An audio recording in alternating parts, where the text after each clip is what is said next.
Is the Apple Watch SE 3 secretly the best watch in this year's Apple Watch lineup? The Apple Watch SE 3 is a funny thing. While it's not the most powerful watch with the longest battery life, it's probably the best value of 2025's crop of Apple Watches. Why?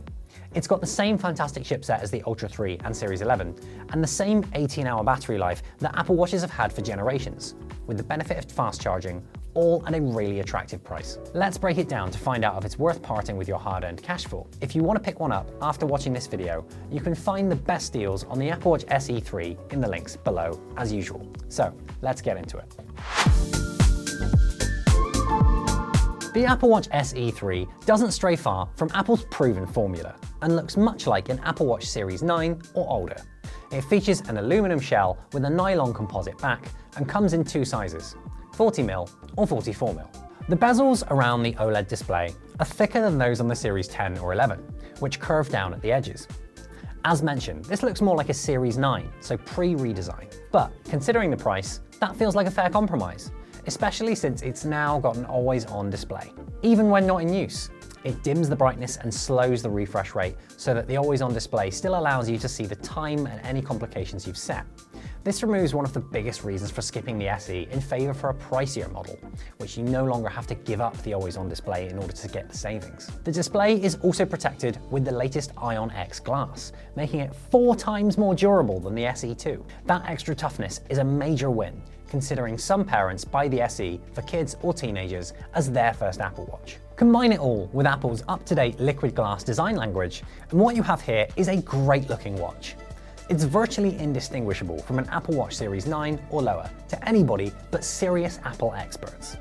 I'm a little bit into my first run with the Apple Watch SE 3, and one of the things that I'm really enjoying is how light it is compared to something like an Apple Watch Ultra, or even an Apple Watch Series 11 with all its metal bits.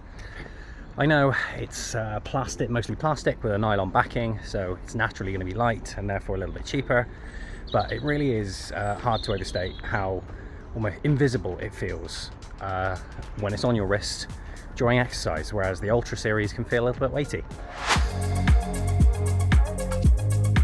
The most affordable SE 3 is nearly as capable as the most expensive Ultra 3 or the mid-range Series 11 because they all use the same chip.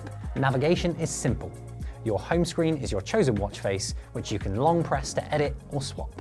Click the main button on the right to pull up Control Center for quick settings, or press the digital crown to view all your apps, and as it's an Apple Watch, you can download tons of third-party apps like Strava, Komoot, Spotify, AllTrails, Smart Gym, whatever you want really. Those are just some of my favorites. Double tap lets you pinch your forefinger and thumb to perform actions like answering a call, opening an app, or controlling music.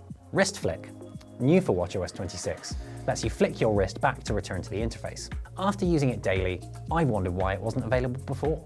The SE 3 offers sleep tracking with the new Sleep Score, which gives you a rating and a score from 0 to 100. If you've tracked sleep before, it retroactively assigns scores to show trends. It uses the same second-generation heart rate sensor stack as the SE2, providing monitoring with alerts for low, high, and irregular heart rate rhythms.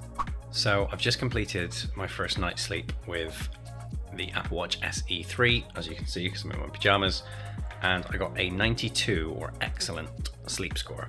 The wake up and fall asleep times are pretty accurate. Fell asleep about midnight, woke up about 20 to 7. It's only 6 hours and 39 minutes, which is quite low for an excellent sleep score. I get the feeling Garmin wouldn't have been quite so forgiving.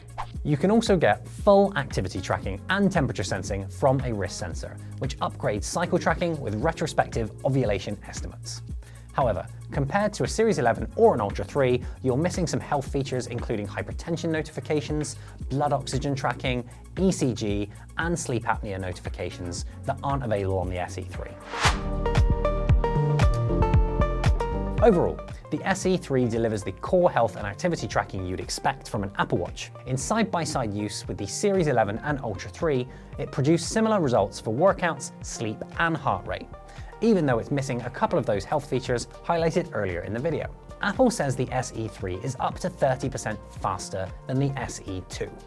In practice, it runs laps around the old one in day-to-day use. This makes sense, considering the SE2 was released 3 years ago now, and was powered by an older chipset. The new 5G antenna adds efficiency if you opt for that LTE-capable model, although speeds felt about the same as before during our testing. The SE3's battery life is 18 hours, but we found the watch lasts a full day with moderate use, including sleep tracking. You still definitely need to recharge once a day, and even with fast charging, it's not as good as the Series 11, which now lasts at least 24 hours, while the Ultra 3 lasts 42 hours. Still, all of them pale compared to devices like a Garmin watch, which can last weeks, as they're slightly lower power. If you can live without the very latest designs and slightly longer battery life from the more expensive models, the low price of the SE3 means that you'll probably be better off buying this as long as you don't need hypertension, a bigger screen, longer battery life, or the Ultra's ruggedness. For those of you buying your first Apple Watch, perhaps for the gym, a few runs, and general communication convenience, this is absolutely the pick. Still have your doubts? Watch our Apple Watch Series 11 and our Apple Watch Ultra 3 reviews to see which of the current gen Apple Watches are right for you. Thank you very much for watching, and we'll see you on techradar.com next time.